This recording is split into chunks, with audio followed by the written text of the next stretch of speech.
কবি শক্তি চট্টোপাধ্যায়ের স্পর্ধা। স্পর্ধা আমি দেখাই, কারণ ওটা আমার আসে।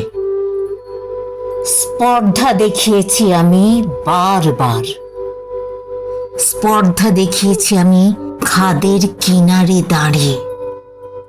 স্পর্ধা দেখিয়েছি আমি বাঁধ ভাঙা প্লাবনের মুখে দাঁড়িয়ে। স্পর্ধা দেখিয়েছি আমি উন্মত্ততার রণাঙ্গনে, সারা গায়ে, হাতে, মুখে, মাথায় রক্ত মেখে। স্পর্ধা আমি দেখাই, কারণ ওটা আমার আসে। তোমাদের মতো শালীনতার বোরখা আমি পরি না। তোমাদের মতো সূক্ষ্ম ভাষার জালে আমার তেতো কাঁটাওয়ালা জিভটা আমি লুকোই না।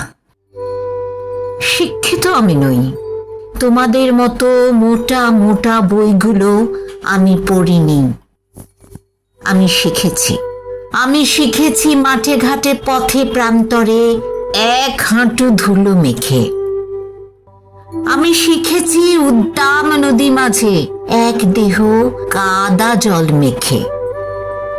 গ্রীষ্মের সূর্য চোখ রাঙিয়ে শিখিয়েছে স্পর্ধা।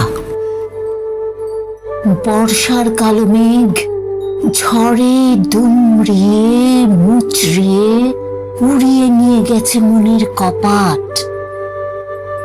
বিদ্যুতের চাবুকে বুক পিঠ চিরে শিখিয়েছে স্পর্ধা। তাই স্পর্ধা আমার রক্তে, স্পর্ধা আমার হাড়ে মজ্জায়। তাই স্পর্ধা আমি দেখাই, স্পর্ধা আমি দেখাই, কারণ ওটা আমার আসে।